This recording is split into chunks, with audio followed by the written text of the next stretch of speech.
Is your vehicle stopping like it should? Does it squeal or grind when you brake? Don't miss out on summer brake deals at O'Reilly Auto Parts. O'Reilly Auto Parts. You're listening to the Archaeology Podcast Network. You're listening to the Archaeology Show. TAS goes behind the headlines to bring you the real stories about archaeology and the history around us. Welcome to the podcast.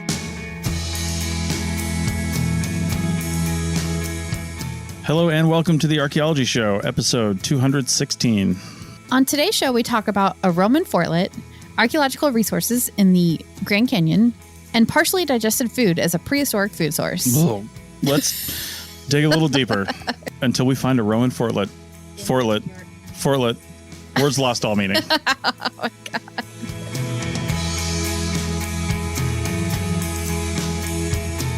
Welcome to the show, everyone. How's it going?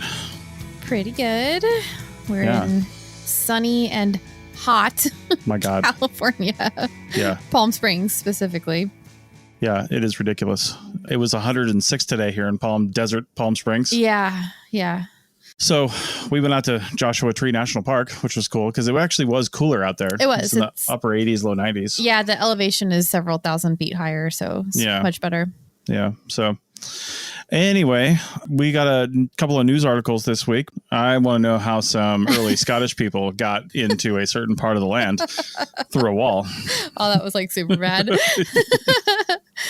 So the first article we have here is called Archaeologists Discover Lost Roman Fort in Scotland.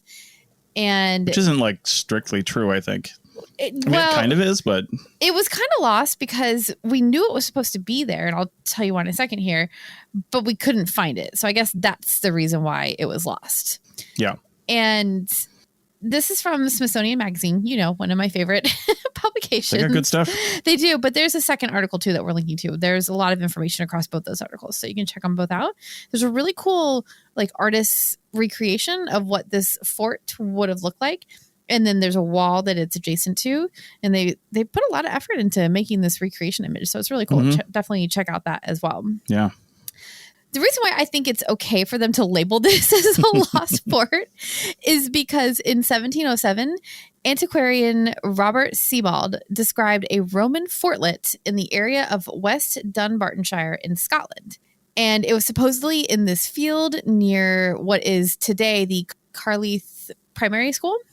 Sorry, Scottish people, if I'm pronouncing things terribly. I imagine it's Carleath. Carleath, maybe. Yeah. Carleith. There's the bad pronunciation for the day.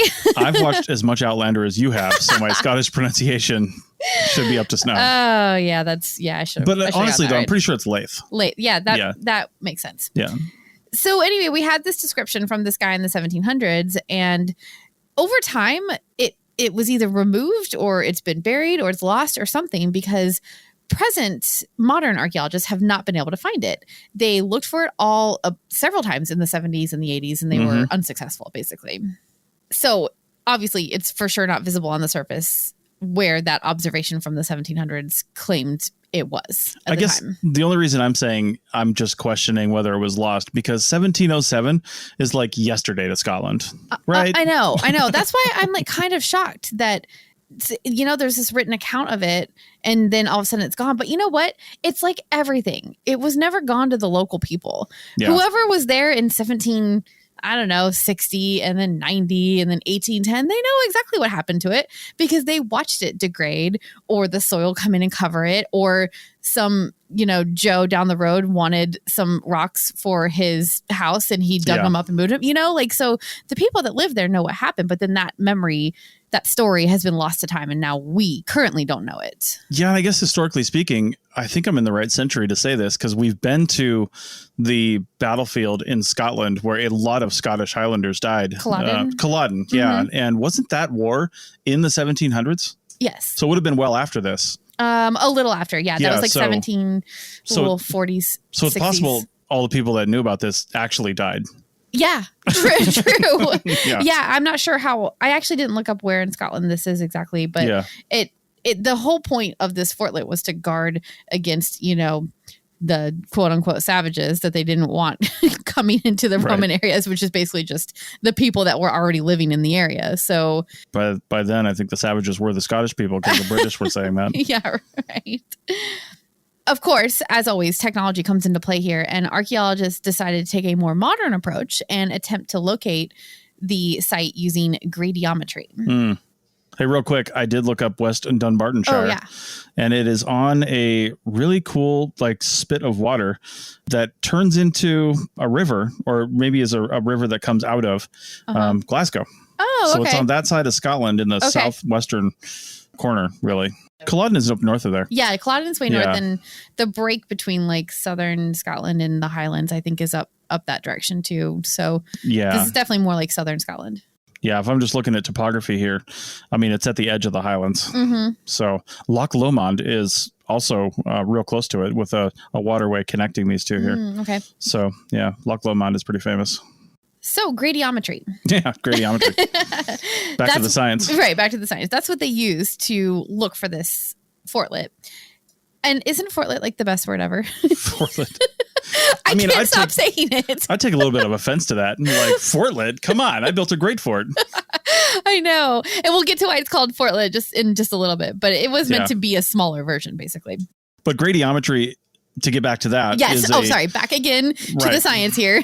Is a geophysical survey technique that uses small variations in the Earth's magnetic field to find objects buried under the ground without excavation. And here's the interesting thing. The objects do not have to be iron. Right. This isn't like using a magnet.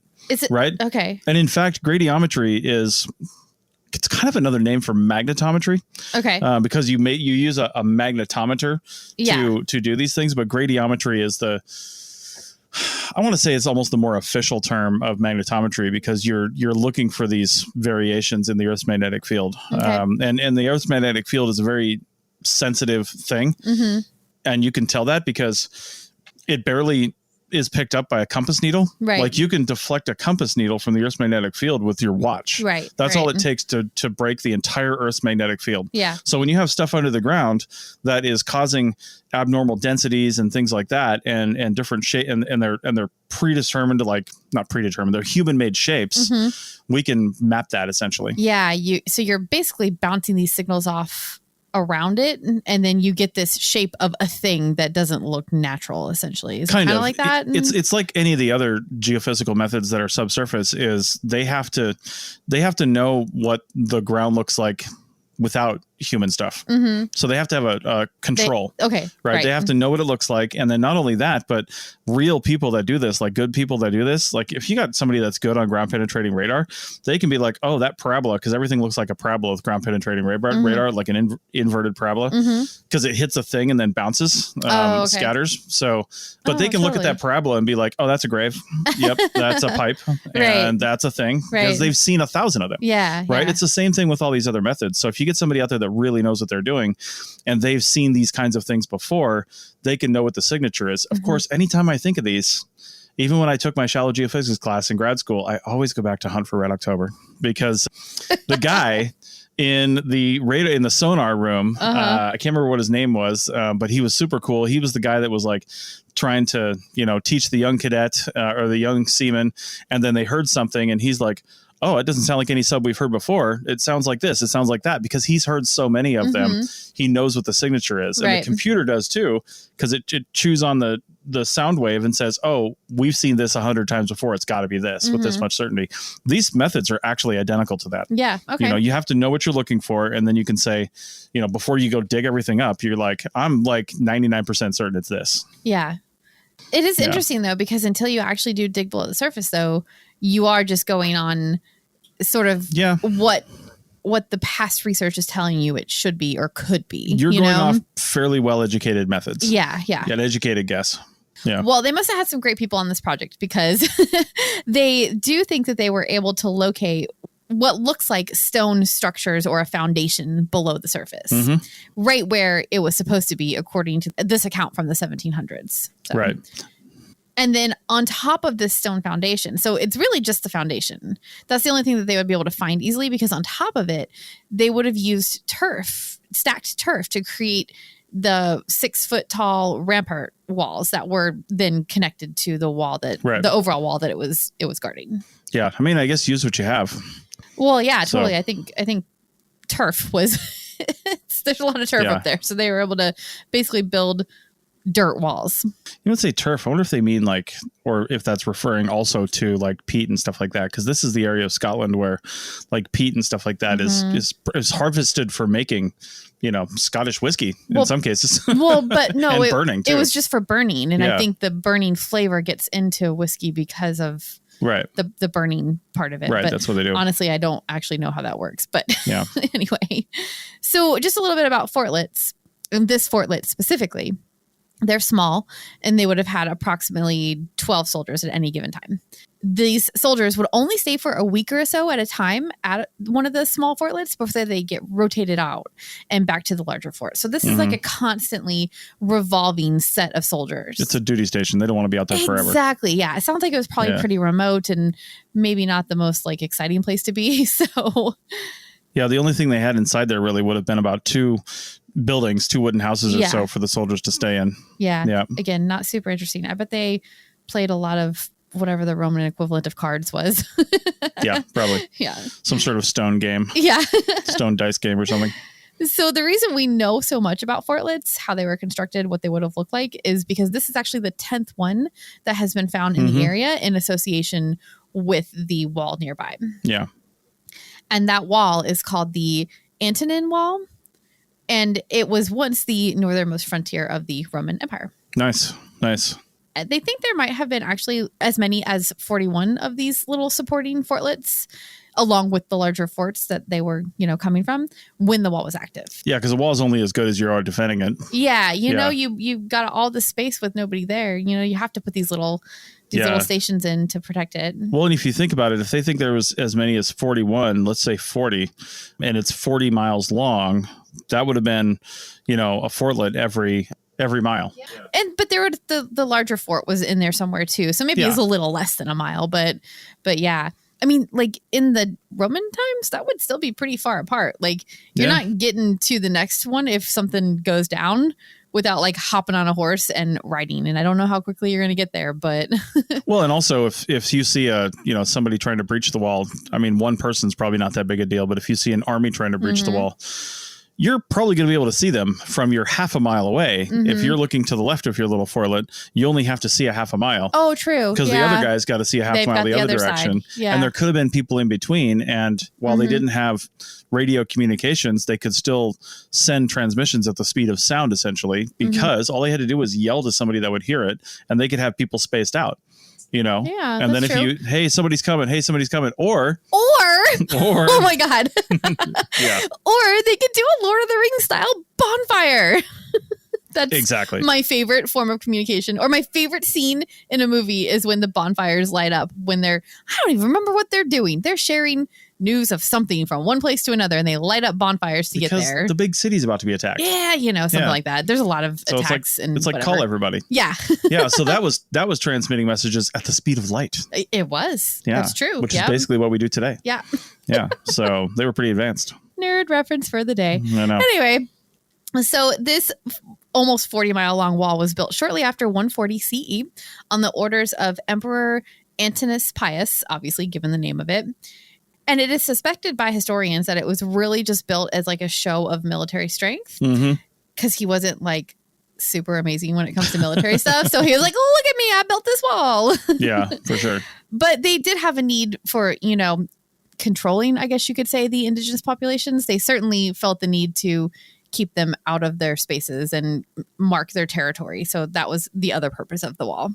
Yeah, and the guy built it in a way that was easily defendable and pretty much already controlled. Yeah. So it was just kind of like, I'm going to put this up, and just not that big a deal. And in fact, it was such a not big deal. It was abandoned after about 2 decades. Yeah, can you believe that? Which I'm wondering about that. Did that mean they just stopped staffing it, basically? I mean, they didn't tear it down, probably.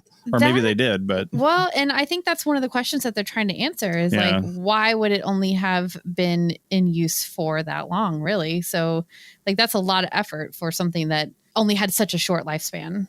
Yeah, for sure. All right. Well, we're going to go from there to something that's had a slightly longer lifespan, the Grand Canyon. Back in a minute. What's the easiest choice you can make? Window instead of middle seat? Picking a vendor who sends a great gift basket? Outsourcing business tasks you hate? What about selling with Shopify? Whether you're selling a little or a lot, Shopify helps you do your thing, however you cha-ching. Shopify is the global commerce platform that helps you sell at every stage of your business. From the launch your online shop stage to the first real-life store stage, all the way to the did we just hit a million orders stage. Shopify's there to help you grow. Whether you're selling scented soap or offering outdoor outfits, Shopify helps you sell. Wherever and whatever you're selling, Shopify's got you covered. Sign up for a $1 per month trial period at shopify.com/try. Go to shopify.com/try now to grow your business, no matter what stage you're in. Shopify.com/try. Welcome back to the Archaeology Show, episode 216. And now we are moving over to the Grand Canyon, which we were literally at 2 weeks ago. Yeah, this article actually came out a little bit longer ago than normal. We usually try to get these pretty current, but we saw this article while we were at the Grand Canyon and we saved it like, oh, we're going to do a whole Grand Canyon episode. Yeah. But it turns out we didn't get to see too many ruins while we were there. It just, the ones that are along the rim that you can easily get to were closed, and the other ones are all down along the river. And so we just decided that having this one segment dedicated to this one story is actually the right way to go this time. Yeah. But the story of this article doesn't actually start at the Grand Canyon. It starts at the Glen Canyon Dam, which is upstream of the Grand Canyon. So first, before that water hits the Grand Canyon. Yeah. And that dam was built in 1963. So in that time frame when like all the dams in the country were being built, basically. Yeah. And it was built on the Colorado River, obviously. And it did a couple of things. It created the Glen Canyon Recreation Area, which is gorgeous. We spent, I wouldn't even say we spent time up there. We drove through there one day, but it was kind of a leisurely day. And we were able to like stop at the dam and go to the visitor center and kind of check things out. It is such a cool area. So I was floored. I actually kind of didn't even know where we were. Yeah. And we'd all of a sudden come out of this corner on the highway and we're just all of a sudden our RV driving across this gigantic dam. Yes. And we immediately pulled over to a parking area on the other side and then walked across the whole dam and went to the visitor center. Yeah. Cause we didn't know, really cool. We didn't think to look ahead because it was just a travel day for us. And we don't always have time to stop and do stuff when we're traveling. So we just sort of were going by and I was like, wait a minute. I bet there's a stamp there for my national park pass. So and pro tip, there is a stamp. Yes, there is. The Glen Canyon Dam is located in Page, Arizona. In fact, we almost kind of went through there. Well, we actually skirted the edge of it, I guess. We did. We kind of went through the edge. Yeah. That's on the northern border of Arizona and Utah.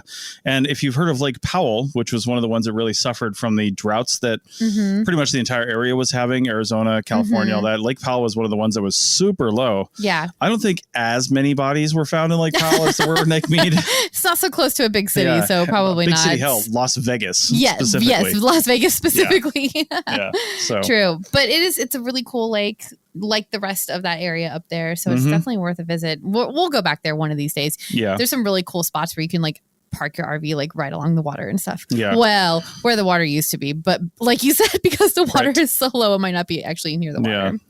Anyway, we'll go back one day. So this article was written because, unfortunately, this dam, which has created this gorgeous recreation area and is a really cool feature itself, it's having a somewhat negative impact on the downstream archaeological resources that are in the Grand Canyon. And so here's what that effect is. Basically, when you dam up a river like that, it reduces the amount of sediment that is carried downstream by the water. And in this case, that water is the Colorado River. Right. And that sediment would normally bury sites and protect them. And it would do that because it creates sandbars and stuff. And then the sediment gets washed ashore. So anyway, there's this whole like soil deposition thing that's not happening anymore because of the lack of flow of the water. Not happening as much. Not happening There's still sediment that's created post dam. Yes, and there's still like wind erosion or wind soil sediment and stuff going on. And runoff in the Grand Canyon and before that. Yes, but we'll get to the runoff piece in a minute. But So this lack of soil means that the sites are more exposed and they're experiencing erosion and deterioration, basically in a way that they were not experiencing it before the dam was constructed. Right. So that's the difference here. And it is having a somewhat negative effect on the sites themselves. I have so much to say about this. Well, really quick, I just wanted to address a common misconception about like archaeologists in general, and that is that we always want to excavate everything. Yeah. But I think the ultimate goal here is to protect the resources Or preserve. And not only because you just don't want to harm them, but also because it's protecting it for future research potentially, right? Yeah. Like there might be a technology that comes along in 20, 40, 50 years that does something that we just can't do right now. Yeah, I mean, we usually excavate stuff when it's about to be destroyed anyway by development or something like that, or even other natural factors like, you know, stream erosion. Yeah. Things like that. That happens a lot actually in the East Coast because a lot of the rivers that traverse probably east of the Mississippi and a lot of stuff down through the Midwest actually too, where there's a lot of, really softer soil rather than just like hard rock. Like the Grand Canyon took hundreds of millions of years to carve out. Right. But if that kind of water had been present in, say, Kansas, it would have taken 100 years. Oh, that's true. an exaggeration. Right. But that kind of soil. And that's why rivers, you get like oxbows and you get like all these different things where the rivers are, really moving around a lot because the soil allows for that. But when that's happening, you get archaeological sites that are destroyed. You get historic sites that are destroyed, things like that. You know, you can't build too close to them unless they build up the banks of them or something like that. So anyway, that's why we usually excavate. But, in this case, if we don't have to excavate because we don't think there's anything new we can learn, then we're probably not going to. Yeah, there's no reason to if they're not in imminent danger from something, whatever that might be, humans, natural things, whatever. It's really best to just let them stay buried. And most Native American groups, I think, would agree with that too. They sort of prefer for things to just be left alone unless they can't be left alone. Yeah. So I mentioned runoff earlier. Yeah. So climate change is another factor here, right? So climate change is causing an increase of intense rainstorms, which then cause intense water runoff that can potentially damage sites because they are now uncovered and they're not buried in this protective layer of sediment. So that's that's a version of the damage that is happening to these sites.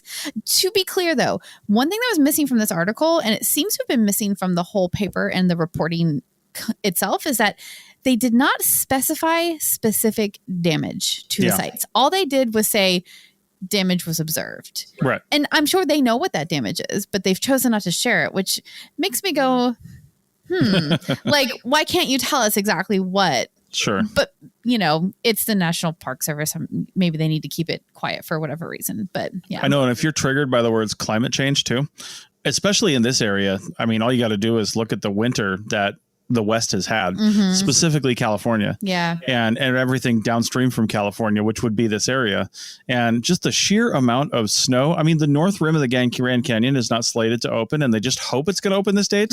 What was it, June 2nd? June something. Yeah. I think it might be even later than that now. Yeah. It's crazy. Yeah. And I mean, they're closing, as we're recording this in 2023, at the end of April, they're closing Yosemite National Park down in the valley for a little while because the record snowfalls that were received in the Sierras are melting now. Yes, and they're afraid of flash flooding and they're preemptively and water closing that could be really, really dangerous for people. So that's all part of this climate change stuff that's going on. And again, climate change is real, whether you think it was caused by humans or not. The climate has changed every single decade for the existence of the planet. Yes. Right.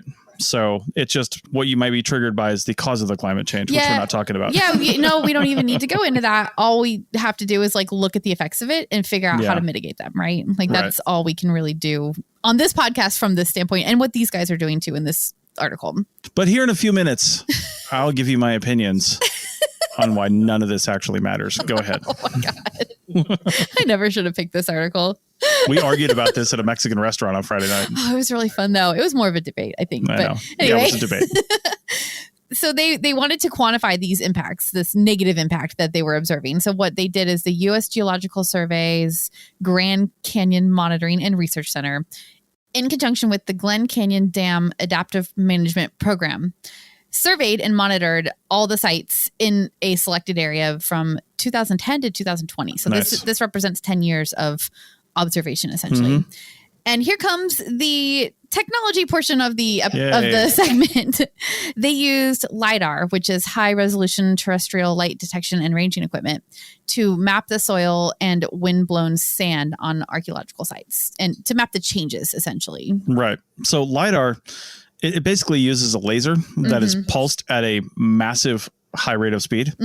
And what that does is when it sends a pulse out, because it's so fast and lasers travel at the speed of light, it hits things and comes back. And if you rapidly fire that pulse, and when I say rapidly fire, I mean it's a number I can't even conceive of times per second, right? It's so fast, it looks like it's on solidly, right?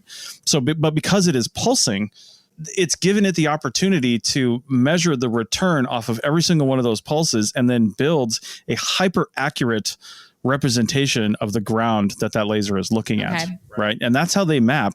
That's how they map all kinds of surfaces. And that's actually how they map jungle surfaces too. Right. Down in like Belize and things like that. They'll fly in a plane, a huge LiDAR machine that's attached to an aircraft. And people are like, well, how can it see through the vegetation? It's not actually seeing through the vegetation. It's seeing around the vegetation. Yeah. It's seeing through those little cracks that we can't actually see. But it's seeing enough of them, and it's doing it so many times per second that it's building a picture of the ground that allows us to see structures that we didn't know were there. So similar to that, this is allowing us to get distances, ranges, any surface anomalies that we may not be able to see because of vegetation and other things. And once you strip all that away and you just have really a naked representation of the surface, which is what LiDAR is going to give you, you see stuff that you didn't know was there. Yeah, or you see a site that there was more significant coverage, and then as time goes on, this 10-year period goes on, there's less coverage, essentially. I mean, right? if you do it every year, so you've got this comparison. Yeah, for sure. That's cool. So the sites that they're looking at include prehistoric sites like small campsites, rock art, rock dwellings, irrigation systems, and agricultural areas. And then there are also historic sites like mining settlement areas and something called the Old Lee's Ferry Crossing, which is a boondocking area, by the way. And I considered having us go there in our rig, but then plans changed and we didn't go. But we might make it there at some point. 21 out of the 22 sites that they looked at degraded over that 10-year period and were in worse condition due to what they said were dam operations, right? Which I'm not disputing at all. Definitely something that should be taken into account. The river sediment that used to flow down the Colorado and get deposited with the seasonal flooding, as we said before, was keeping those sites protected from year to year. And it's theoretically no longer doing that, or at least not doing it to the extent that it was doing it before. Right. So yeah, like we said, that sediment is basically trapped behind the wall of the dam. So I'm like, why don't we just figure out how to get that sediment out from behind there?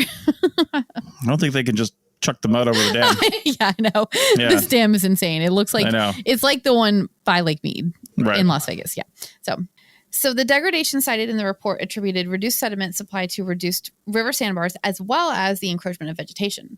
So the other thing that's happening here is there is invasive grasses and vegetation that is starting to grow on these sandbars where it wasn't able to grow before because of the constant soil deposition and water movement that was happening in there. And probably not strictly invasive species, but it's just growing further in than it used to before. True. Yeah. There is one invasive species, specifically the tamarisk tree, that it apparently accounts for about a third of all woody vegetation in the Grand Canyon. Yeah. And that they postulate that spread might have been controlled by flooding. Sure. But that is a big, maybe could have, we think, possibly situation. So I don't know if I want to, say the dam caused that to happen, but... So in an attempt to help mitigate this, since only 2012, I mean, the dam's been up for, 50 plus years. But since 2012, the operators of the dam have tried to mitigate these impacts downstream by mimicking somewhat natural processes, by releasing high flows of water out of the Glen Canyon Dam in order to mimic the periodic flooding that would have happened. Right. Which theoretically, if you release a higher volume of water, it's going to move at a higher rate of speed because it's more water going through a narrower space. Right. Therefore, it's going to go at a higher speed, which will theoretically cause more erosion and maybe replace some of the sediment that stayed behind the dam. Yeah.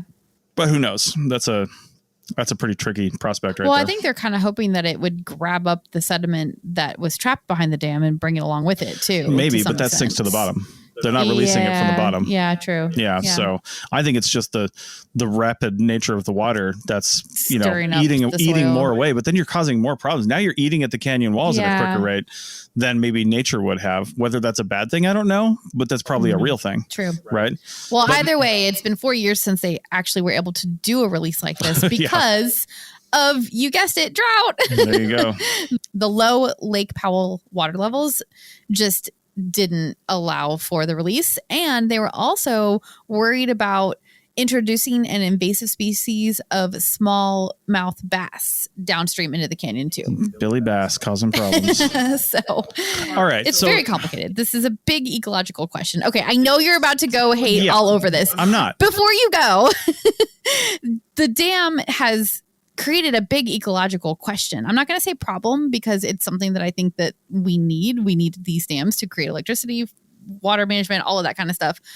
I think there's a lot of questions that are going to be coming up now and in the future about these dams that were constructed 40, 50, 60 years ago. And like, are the problems and the ecological issues and everything else, the cultural issues, is it worth it? And like, is the balance okay? Like, where is that balance at? So, okay. All right. So, go ahead. Soapbox. Just in the last couple of minutes of the podcast here of this segment, I'm not going to deny the fact that the creation of any dam on any river is going to have a negative, or at least different, might not even be negative, but it's going to have a different ecological impact downstream.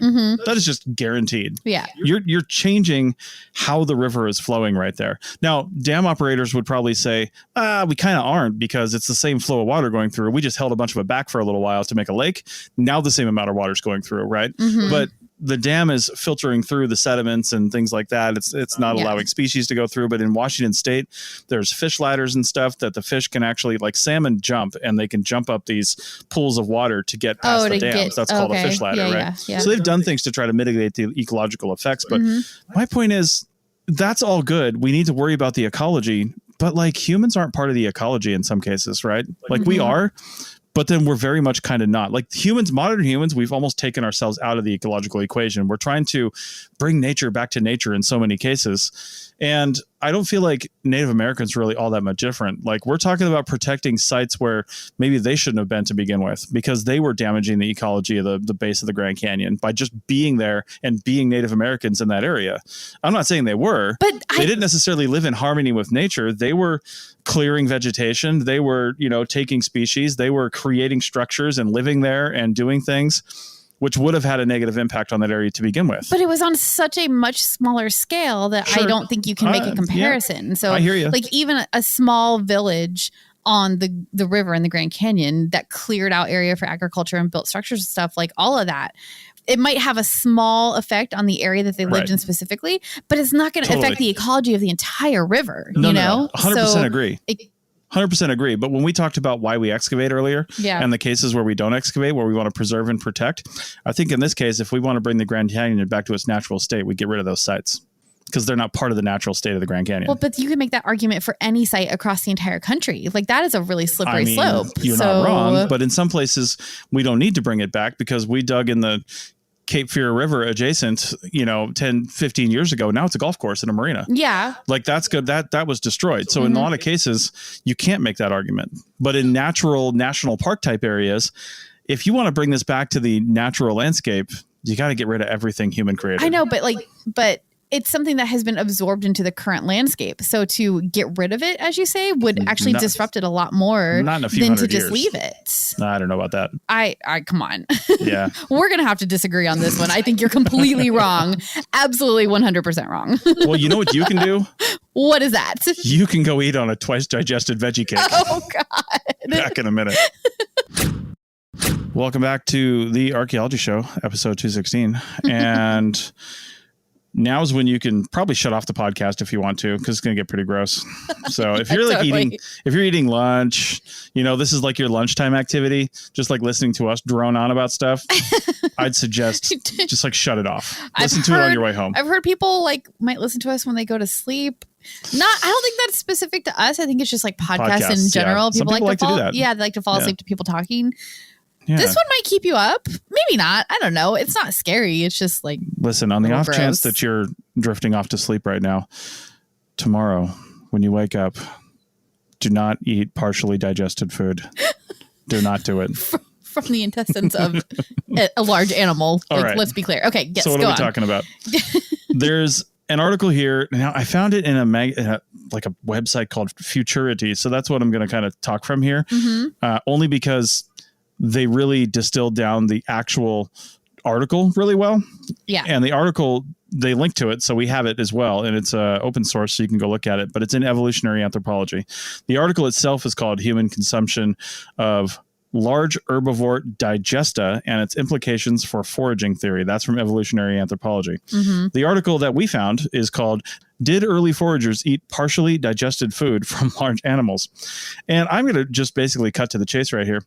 There is a thing called foraging hypothesis. Okay. And we're talking about hunter-gatherers. Okay. Foraging hypothesis looks at how many calories, and literally takes the science here and says, looks at how many calories and carbohydrates and other nutrients does a person need to live at a certain time in the world and in a certain place. Yeah. With the things that they had around them. How many calories do you need to just live your day? Right. Not necessarily nutrition, right? Just how much energy do you need to do your life? Although nutrition is taken into account. Oh, it is. Okay. It is taken into account because if you don't have the right nutrition, you can't live there. Right. Right. You're not going to live there for long anyway. Yeah. Right. So when we're doing these things, the two absolutely big ones, I guess actually three absolutely big ones, animals, killing animals, meat, right? That's a huge one. Bone marrow, they eat a lot of the animal, right? We had bone marrow at a restaurant in Reno one time. It wasn't super great. We did, but it's very fatty. And if you need fat in your diet, it's a highly concentrated version of that nutrient. And here's the thing. They didn't know they needed fat. They didn't know they needed salt. They didn't know they needed calcium. They didn't know they needed all these other things. They just ate everything. But because they were so active and they ate, I hate to, sound like this, but they ate all these natural things that were not processed, almost no sugar, except for natural sugars when they had fruit and things like that. But that just inherently kept them healthier. That and the fact that they just lived outside, ran around doing stuff, and it's just you just burn calories doing that. Yeah. But because of the sexual dimorphism, which means different sizes of men and women, it's assumed that the killing of the animal portion of it was largely done by men. And it's not assumed that women couldn't do that. It's just assumed that men did that because of the large nature of the animals in, say, the late Pleistocene and early prehistory. So from like around 10,000 years ago, give or take. And also that women were doing the childbearing piece of the evolutionary puzzle too. So. Not just childbearing, although I'm willing to bet they were pregnant constantly. Well, that is a bit of a myth, though, because they probably didn't have that many children. But we've talked about that in past podcasts, so we don't need to rehash that. I'm not saying they had a lot of children. I'm just saying they were likely pregnant a lot. But some of the children didn't survive. Yes, there were complications. Could be true. They would have had sex. I mean, whenever they could, really. I mean, why not, right? Because that's just how it goes, right? There's ethnographic evidence of hunter-gatherer societies from the last 150 years that do that, right? They're just not too concerned with how many children they have. The more, the better. Yeah. So when we talked about Lady Sapiens, they talked about that specifically and how these prehistoric human ancestors probably didn't have as many children because it was probably spread out more than you think because after they had a child, there was a longer period before they were able to get pregnant again because of breastfeeding and various other hormonal things. So they might have had sex all the time, but they probably weren't pregnant all the time is what I'm saying and what we've talked about in the past. Yeah. I guess what I mean by that is, if you take the female core of the group, right, they were likely, the thought is, that they were likely, helping each other out because the men were off hunting. Right? Yeah, that was the whole thing. That whole. And while they're doing their thing, they're foraging for, roots and tubers and berries and fruit and whatever they could get, that they can eat. They're, in some cases, not 10,000 years ago, but later on, they're making baskets. They're, tending to the campfire. They're doing all those things because the men are out doing the hunting and they're bringing back the meat, which is going to be the major source. Well, there's been lots of dispute on that, saying that meat probably wasn't as big a source as people think it was. But either way, you take what you can get, right? There's been a lot of deconstructing of the whole myth between which sex did what work. Right. And we still can't know. Like, it's impossible to know, really. Yeah. But Anyway. Well, this article sheds light on a new food source that may have. It's something I never thought about it. It wouldn't have been considered. It's never been considered in foraging hypothesis, but this new food source may have made it so for short periods of time, everybody just did the same thing. Yeah. You know, the women, the men, if you've got a mastodon in some cases, or you've got a bison in most cases, because bison were pretty prevalent if we're talking about, say, North America. And very big. And huge. Yeah, huge. But you've got these animals, they would have, and it's bison specifically here because I think the study was done in North America here, but this would probably apply pretty much anywhere. But again, it could have been a more scarce kill to take something down like that. It's not like they needed a bison every day, right? Bison are huge. They will provide meat for a long time. If you go kill 5 of them, you can't even store the food. Right. It's just going to go bad. Yeah. And they would know that. They don't want to. They didn't have refrigerators? Waste. They really didn't. Once they killed them in the winter. But anyway, so it's been come around, and I don't know if we have evidence that anybody actually did this, but it was an available food source. So bison specifically and other large herbivores, they eat grass all day long. Grass and other, high plains, prairie type grasses, right? They are just constantly eating because they're so gigantic. It's like cows. Cows weigh 1,500 pounds and they have to eat pretty much all the time because they're burning 5,000 calories a day because they weigh 1,500 pounds. Right. They're not moving a lot. Not a lot of calories in grass either. So there's not a lot. Basically just have to keep eating all the time. Eat all day long, right? And bison are no different. They have to pretty much eat all day long. That's why their natural, the way they stand, their head is 2 inches off the ground because it's just like, put it where the food is. Right. So, let's not make this hard. No. So because they were doing that, there's a thing called digesta, which is and here's where it gets gross, which is the vegetable matter in the stomachs and the digestive tracts of bison and other large herbivores. So when they eat it, it goes into their stomach. You've got this mass of just churning stomach fluids that's breaking down the grasses to make it more, so they can get the nutrients out. That's what stomachs do. And then it's got to go through your digestive system. And I would be willing to bet a bison has, since they're mammals, they look just like us internally. They would have an even longer digestive tract than we probably do. Giant. Yeah, it must be giant. Yeah. So if you get it at the right point before it, I hate to say it, turns into crap, then, But the way they eat and are constantly moving things through the process, there's probably always like stacked up digesta you could just cut that up like sushi. Really points of digestion. You just like chop it and you got little sushi rolls. Oh my God, that is so gross. Yeah. So, but if they ate this would have provided a fairly high number of nutrients and calories. But here's the thing. The study was looking into this and they said that even if they did this, they probably couldn't have sustained more than a group of about 25 people off of one bison for more than a couple of days, because even if they ate all the meat and then they ate the digesta as well, it's still not enough nutrients in enough variety that you wouldn't have to like go get some nuts and some fruit and stuff or whatever you had. Right. So you still have to eat other things, but this would have been like, crap, Thor took down a bison. We got to eat all of this right now. And they would have been Thor. Yeah, Thor.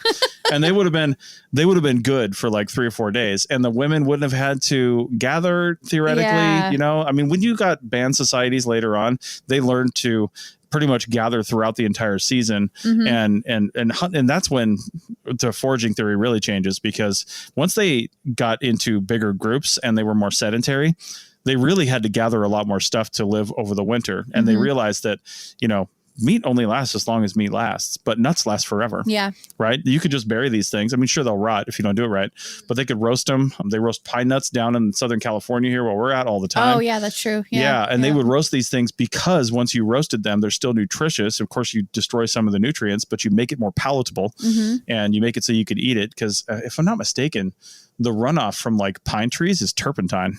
And like the sap and stuff, I'm pretty sure that's where turpentine comes from. It's close. It is made from it somehow. It's not good for you. Yeah. You can't just eat pine nuts generally. You have to clean them. You have to and then roast them. Yeah. You can eat fresh pine nuts without roasting them, but you have to clean them heavily. Yeah. And they knew that, and they would do that, and then that would do that. But back in 10, 12,000 years ago, they didn't really come to the realization yet, and they really didn't kind of need to, because they just went where the food was, and then they would do these optimal strategies. So it's pretty gross, but I'll tell you what, if you got nothing else and maybe it wasn't gross to them. Like I think eating grasshoppers is gross, but that's actually, we saw grasshoppers served in Mexico on the beach. Yeah. Like we were sitting on the beach and they were walking around with food. When you see the variety of food go by we were at a popular weekend where there's a lot of tourists in there, Mexican tourists. Yeah. And everybody stops by and you've got like, do I want a henna tattoo? No, I don't. Do I want a pair of sunglasses? No, I don't. Do I want a pizza in a delivery box that somebody went and bought? And they're specifically delivering pizzas. I might want that. I might want that. Do I want shrimp that's uncooked? No, pretty sure I don't want that either. Do I want grasshoppers that are sitting here roasted in a bag? Like in a bucket. He had a huge bucket of them. And then all these like toppings, tahini and stuff to go with them. So yeah. The only person that wanted the grasshoppers wasn't a person. It was Wookie. Wookie the dog that we were with. Wookie the dog wanted the grasshoppers, but he also wanted the pizza and the shrimps. He didn't discriminate. No. He would have had anything. He wanted all of it. Yeah. Wookie. Was it grasshoppers or crickets? What's the difference? They're both gross. I'm misremembering now. I think it might have been crickets. There is a subtle difference between grasshoppers and crickets that I don't care about. That is fair. Yeah. That is fair. So anyway, the point is, it's likely that they would have eaten all the animal. Yeah. We just haven't really thought of that part of the animal. We know they ate the liver. We know they ate the heart. We know they ate other internal organs because why not? Yeah. Right? It wasn't gross to them.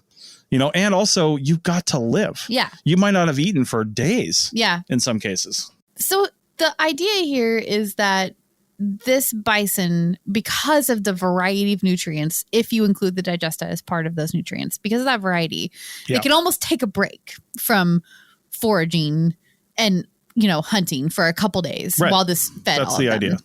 And I just wonder, is that applying like modern ideas to what they were doing rather than what would have been the life of a prehistoric person where all they thought about was where their next food was coming from? I mean, they didn't know how many calories they were eating, how much nutrition they were getting. Do you really think that they would have sat around for, a week after killing a bison and not hunted or looked for other food or foraged at all? So, because they wouldn't have known that they were getting everything they needed. But yes, I think they would have. How? Because we have ethnographic evidence of it. Oh, from modern populations. From modern populations, modern primitive populations. Yeah. There is a book that I can't recommend more called Don't Sleep, There Are Snakes. Can't remember who wrote it. I read it probably 8-9 years ago. The quick backstory is, I think it was written, I don't remember when it was written, but the guy who wrote it lived in this society down in South America back in like the 70s or something, 60s or 70s. And his goal of going down there, moving his whole family down there and living in this village with these people was to basically learn their language, translate the Bible into their language, and then teach them Christianity. He was a missionary. His whole family was.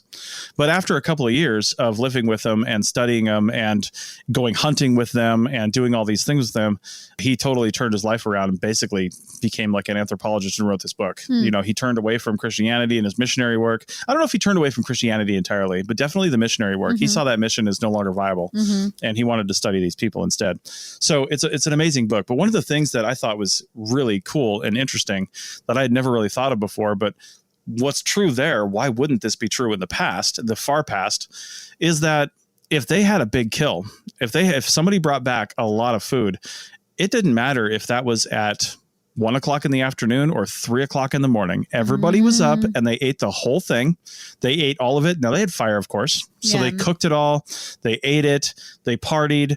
And then they would sleep for 3 days. They would just be like, I'm not eating anymore. Not 3 days. You know what I mean? Yeah. They would just be sedentary completely lethargic because they did it. Indulging themselves like that. And They were totally in the moment because they lived in the jungle and the jungle provides. Yeah. Right. You want food, you just go in the jungle and get it. Yeah, you'll find something. Right. But you don't always get the big kills all the time. And when they did get the big kill, it was just like everybody clocked out. Let's do this. Yeah. Because they didn't have jobs. Yeah. They didn't have anything else they were doing. They were just living. Yeah. Okay. So I think that people would have taken it as a welcome break from daily hunter-gatherer life and said, you know what? We got this bison. There's a cool cave over there. Let's just like chill for a bit. Draw some paintings. Yeah, let's draw some stuff on the rocks. I'm all bison high, so I want to draw some circles on the rocks. But anyway. Yeah, I mean, that's possible when you put it like that. If it has more of a like ritualistic yeah. component to it. Maybe that was part of it, is that they had to put everything down and just enjoy this huge kill. But the flip side of that was that they took a break from everything they were doing. But that was cool because they were getting everything they needed from this giant animal kill, including eating the undigested bits of vegetation in their intestines. It's partially digested. Partially digested bits of vegetation. What I think is really cool about this is that it calls into question this relatively linear thinking that I don't think anybody believes 100%. They're just like, hey, optimal foraging theory means they're going to do these things to survive. And this is mathematically the best way to do it. Yeah. Men do the thrusting and hard spear work and cutting of things because they're just stronger generally. And women, are bearing children, caring for the children, and then also doing the things around the camp that they can do in that capacity. Right. And it's just, it makes sense to divide labor that way if that's 100% true. Yeah. But if you've got the opportunity to take a break for a few days and then get all the nutrients you think you need for that period of time, and it's going to work, then all hands on deck. Yeah. Let's do this. It's just another way to show that probably the dynamics of a group like this is way more complicated than just men go hunt, women go gather and watch the kids. It must have been so much more complicated than that. And there was a lot of factors. And yet again, it's a myth that sort of came up from the male-dominated 1800s. I don't need to go down into that rabbit hole of sexism and all that and how it influenced the field and the way we looked at past populations in archaeology. But this is just one other way that we can kind of deconstruct some of that stuff. One thing that this helps shed some light on, and other things that we found as archaeologists are lending credence to this theory, is that there's been other studies that show graves from across North and South America from the late glacial period, which is, 13,000 to about 8,000 years ago. 30 to 50% of the large game hunters during that time could have been female. And that's coming from grave goods, because throughout time, almost every society on the planet that has tossed things in with a burial are things that either represent that person or that person might need in the afterlife, which means they know how to use it. And, or something that just like symbolizes who they are. Right. And if you look at and you see large projectile points, you're not going to probably find a wooden spear, but if you see large projectile points, then fully intact, buried with a person, not even buried, but just like with them, because they didn't really bury people 8 to 13,000 years ago. They may have done that in certain places, but these are just grave goods that are found with them. And if somebody was killed with a large projectile point, it probably broke. But if it's a fully intact one, maybe that's a case where this was a hunter, and we know if they're male or female. That's easy to tell.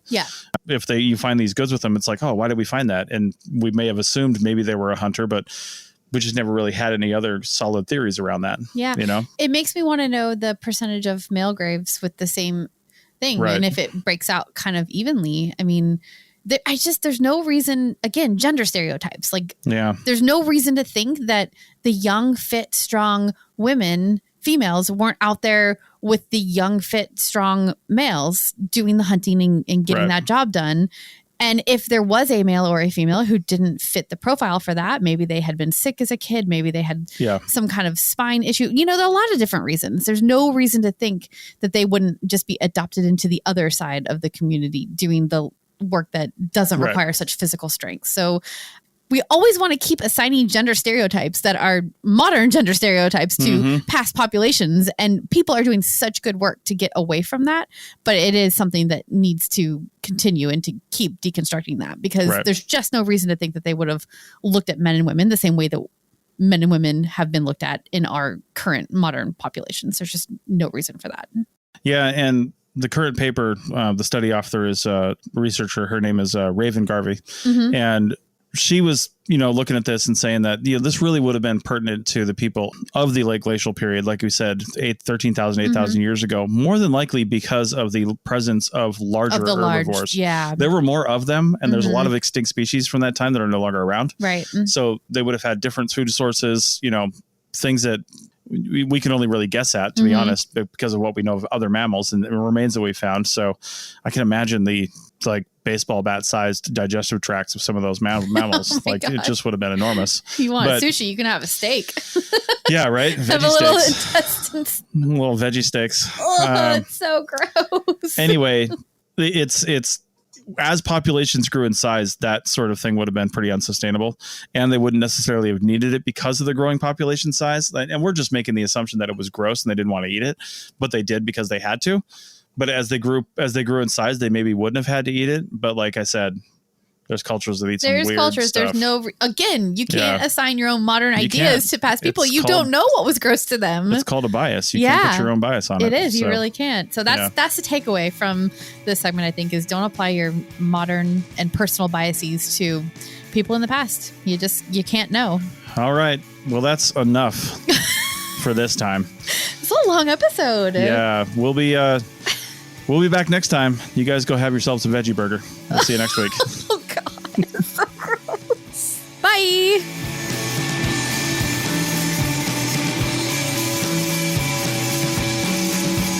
Thanks for listening to The Archaeology Show. Feel free to comment and view the show notes on the website at www.arcpodnet.com. Find us on Facebook, Instagram, and Twitter at arcpodnet. Music for this show is called I Wish You Would Look from the band Sea Hero. Again, thanks for listening and have an awesome day.